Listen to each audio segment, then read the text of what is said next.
नमस्कार सर। नमस्कार sir. Sir क्या नाम है आपका? बलबीर सिंह फुलिया। सर कहाँ से हैं आप? गड्डी माजरा, जिला रोहतक, हरियाणा। सर संत रामपाल जी महाराज से नाम दीक्षा आपने कब ली? 8 फरवरी 2004 को। सर क्या काम करते हैं आप?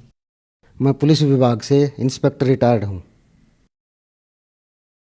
सर अपने भक्ति सफ़र के बारे में बताइए, आपने क्या क्या भक्ति साधनाएं की हैं? मेरे माता पिता धार्मिक प्रवृत्ति के थे। हमारे घर में काफ़ी धार्मिक पुस्तकें थी जिनको मैं पढ़ता था। उसके बाद मैं पुलिस विभाग में भर्ती हो गया। वहाँ पर भी मुझे जो भी संत मिलते मैं उनसे परमात्मा के बारे में चर्चा करता। फिर उसके पश्चात मैं हिंदू धर्म में प्रचलित देवी देवताओं की पूजा करता रहा। उसके बाद मैं खाटू श्याम गया और अपनी सर्विस के दौरान मैं इलाहाबाद गया और बनारस गया और हरिद्वार गया। फिर इसके पश्चात 2001 में संत आसाराम जी महाराज से नाम दीक्षा ली तो वहाँ पता लगा कि गुरु बनना ज़रूरी है। संत आसाराम की भर्ती करते हुए मुझे सिर में दर्द होने लगा और कुछ दिनों के बाद मेरी गर्दन में दर्द हो गया। उसके पश्चात मैं उस संत आसाराम जी महाराज जी के नीचे मिलने की कोशिश करा, उन्होंने मिलने नहीं दिया। उसके बाद जो उसके नीचे थे उन्होंने बताया कि आप शिविर अटेंड करो। फिर मैंने शिविर अटेंड किया। उसके बाद मेरी कमर दर्द और ज़्यादा बढ़ गया, ऐसे नहीं पीड़ा होगी। उसके पश्चात फिर मैंने अहमदाबाद में शिविर एक और अटेंड किया और ज़्यादा मेरी तकलीफ़ कमर में ऐसे नहीं पीड़ा हुई। फिर मैंने अपना इलाज शुरू किया, अपने माई सिर दर्द का ईसीजी करवाई और सीटी स्कैन करवाया, लेकिन कोई आराम नहीं हुआ। डॉक्टरों की बहुत सारे इलाज करवाए, कोई भी आराम नहीं रहा। फिर मैंने सोचा भाई क्या करना चाहिए। परमात्मा तो मैंने भक्ति भी करता हूँ, दवाइयाँ भी लेता हूँ, डॉक्टरों के पास भी जाता हूँ, लेकिन मेरा दर्द कम नहीं हो रहा। मैं खाटू श्याम गया, हरिद्वार 4-5 चक्कर लाए। हरिद्वार में बहुत सारे संतों से बहस करता हुआ मैं दुखी हूँ, मेरा पीड़ा का कैसे निवारण होगा। उन्होंने सभी ने कहा परमात्मा की भक्ति करो। ये कोई नहीं बताता कि परमात्मा की भक्ति कैसे करें। हाँ बस जाओ परमात्मा की भक्ति करो, परमात्मा सब दूर करेंगे। खाटू श्याम गया, मैं हरिद्वार गया, बनारस गया, सभी जनतों से मैं अपने कष्ट निवारण के बारे में पूछता, लेकिन सभी ने यही कहा कि भक्ति करो। उसके पश्चात मैंने धार्मिक पुस्तकें पढ़ना शुरू किया और मैं शाम के टाइम 2 घंटे टीवी के अंदर संतों के प्रवचन सुनता। तो इस तरह सब प्रवचन सुनते सुनते एक दिन संत रामपाल जी महाराज जी का चैनल लग गया। तो उसमें लिखा था संत रामपाल जी महाराज क्रोथा आश्रम। तो वहाँ क्रोथा के बारे में मुझे रिश्तेदारी वहाँ पता था। तो मैंने अंदाज़ लगा पर क्रोथा में तो ऐसा कोई संत नहीं जो इतना उच्च कोटि का ज्ञान बता रहे हैं।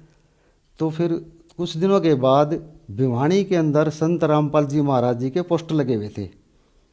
तो मैंने देखा भाई ये तो वही संत हैं जो टीवी के अंदर हैं। और मैंने सोचे बस चलो अब इनका भी सत्संग सुनते, अब तो सीधे देखेंगे, पहले तो टीवी में देखे थे।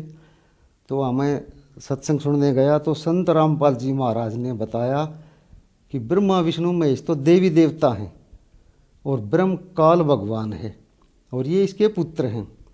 और काल भगवान जो है हम सबको पैदा करता है और मारता है, ये तीनों देवता इसके पुत्र हैं और ये इसके जन्म मृत्यु में हमारे को बांधने के मुख्य कारण है।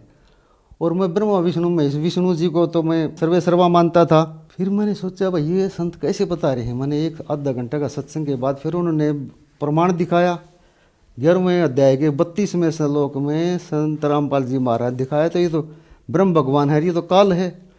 फिर उन्होंने बताया कि भाई ब्रह्मा विष्णु महेश से ऊपर काल भगवान है और उससे ऊपर अक्षर ब्रह्म है और उससे ऊपर परम अक्षर ब्रह्म है। उन्होंने प्रमाण बताए 15 अध्याय का 16-17 उसमें श्लोक में।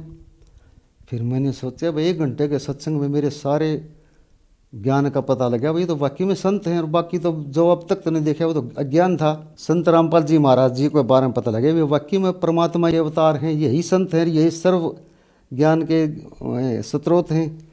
और क्योंकि ये परमात्मा के बारे में प्रमाणित ज्ञान दे रहे हैं, गीता वेद कुरान यानी कि एक ही सत्संग में परमात्मा ने सभी प्रमाण सहित ज्ञान बता दिया। तो मैंने सत्संग खत्म होने के बाद फार्म भरा और वहीं उसी टाइम नाम दीक्षा ले ली।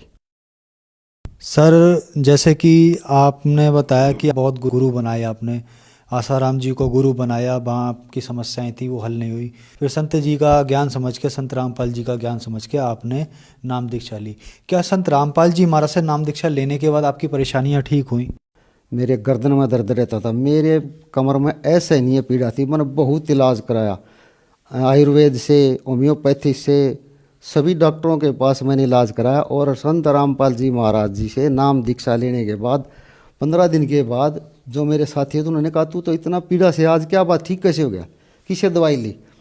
तो मैंने खुद अंदाज लगाया ये तो मेरा जो परमात्मा ने संत रामपाल जी महाराज जी से नाम दीक्षा ली है और उनके मंत्र जो जपे हैं उनसे मैं ठीक हो गया। मैंने उस संत रामपाल जी महाराज जी के दीक्षा लेने के बाद कोई भी दवाई नहीं ली, नहीं तो मैं 3 टाइम पेन किलर लेता था। उसके बाद मैंने कोई भी दवाई नहीं ली, मैं उसी समय ठीक हो गया था संत रामपाल जी महाराज जी से नाम दीक्षा लेने के 15 दिन के अंदर अंदर। सर जैसे कि आपने बताया कि आपको बहुत शारीरिक परेशानियां थी, उनको लेकर आपने कई गुरु बनाए, बालाजी भी गए और हरिद्वार भी गए, संतों से भी पूछा, बहुत सारे जगह आप गए।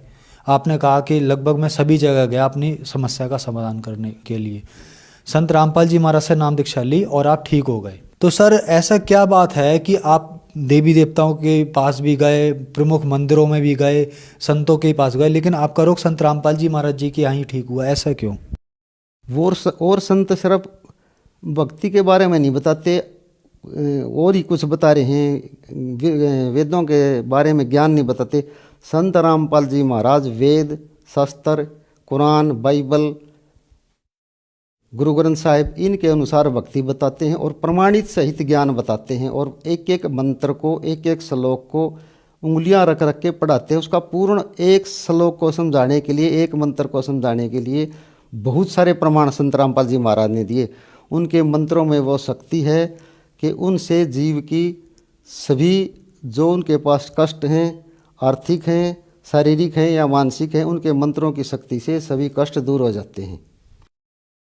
सर संत रामपाल जी महाराज से नाम दीक्षा लेने के बाद आपको बहुत सारे लाभ मिले। आज जो दर्शक आपको टीवी पर देख रहे हैं और वो भी संत रामपाल जी महाराज से लाभ लेना चाहते हैं, नाम दीक्षा लेना चाहते हैं, तो कैसे ले सकते हैं? विभिन्न स्टेटों में, राज्यों में संत रामपाल जी महाराज जी के नाम दीक्षा केंद्र खुले हुए हैं और उन नाम दीक्षा केंद्रों के ऊपर संपर्क करें।